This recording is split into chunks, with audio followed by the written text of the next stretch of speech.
What's up traders, Red here with another trading recap. I didn't end up taking a trade once again today, but I thought I would make a video doing a monthly recap of this month since today is the last trading day of January 2026. You guys seem to really like my December video, which is right here. And if you want to check that out, I'll leave a link in the description below as well. I'll make mentions of what happened in December, so it might be better to watch that first to see the progression. But before we go over what happened this month, if you appreciate me doing these monthly reports, not just showing off flashy green days and going quiet until my next big hit, please give this video a like. And if your January didn't go as well as planned because of the crazy moves that have been happening, especially this week, and you need to load up on some evals, check out all the prop firm deals in the description I have going on with code RDT. Again, I would never encourage you to blow accounts for a quick payout, but we all make mistakes and we don't control the market. The market has been brutal lately, and if you're on the right side, you might have made a lot, but I think it was easy for anybody to lose accounts this month. Anyway, the links below help support the channel at no extra cost to you, and thank you so much if you decided to check them out. So here's my monthly P&L for this month on Top Step. Oh, and by the way, guys, as I go through the events of this month, whenever you see trades taken on this calendar, I have a video going over the day on my channel. So I'll be referring to those videos as I talk about them. But yeah, no trade today or yesterday. And if I can summarize this month, it was definitely a lot of waiting and sitting on the sidelines, especially in the beginning of the month. And it looks like I didn't take any trades on Mondays, which is interesting. Then towards the middle there, taking 20 trades in 1 week has to be one of the busiest weeks I've had so far. And that right there shows you that the market conditions change all the time, even within the same month. I didn't take more or less trades depending on how I was feeling. I just went with what the market was giving me. On some days, it was one after the other and I was getting sick of getting trades. And some other days, like beginning of the month or this week, I've been mostly waiting again. So to some traders, it might seem like a wasted effort because there's so many opportunities to be had in the market every single day. But as you can see, I'm up overall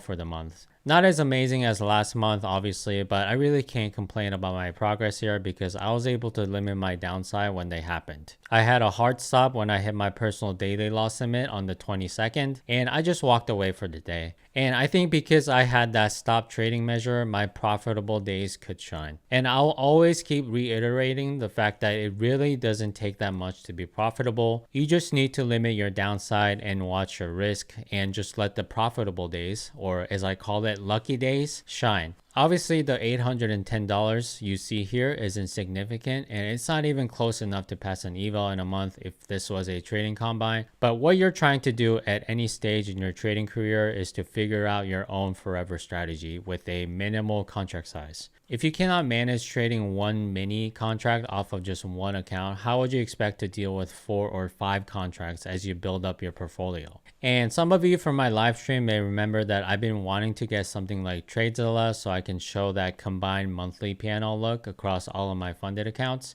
And then I thought rather than spending $30 to $50 a month just for that feature, since I don't really journal and do too much backtesting anymore, why not just build one off of Google Sheets? I use Google Sheets anyway for all of my other data collection and analysis, so bam! I just decided to create one for myself, obviously inspired by Top Step Calendar UI, which I do like the best. So this gives you a better sense of my monthly P&L across all of my funded accounts, which brings the total to $1,454.84 for this month. I passed my Lucid Flex Eval on the 16th and added one more contract to my total pull size. So my losses started to hit harder in week 4 and week 5. And even though I have the potential to increase my winnings now, I've only had losses in that new account and not much action happened this week with that new account. So I'm sitting at about $550 in drawdown, which is okay. And then we can't forget the trader rate outage on the 28th where I couldn't trade 3 of my funded accounts because of the outage. And then on my Rhythmic account, the trade didn't get triggered for me even though it hit my limit order. So I ended up only profiting off of Top Step there. So in hindsight, coulda, woulda, shoulda, my monthly P&L could have been higher with no fault of my own. But that's exactly what people don't think about when it comes to actually in the trenches day trading. Even though you trade perfectly and follow your strategy 100%, these things will happen out of nowhere and leave profits on the table. So even though you expect to climb out of a hole, no amount of backtesting can account for these kinds of glitches in the system. That's why the longer you stay afloat and survive and limit your downside, the more comfortable you'll be weathering through these unpredictable events. So all in all, even though January wasn't as flashy as December and the total monthly P&L isn't a lot considering I'm trading with 5 E-mini contracts now, I think it was a big W personally because I didn't have any days of deviating from my plan. I did everything I set out to do, even though some things like the Tradevit outage got in the way, it didn't affect me emotionally.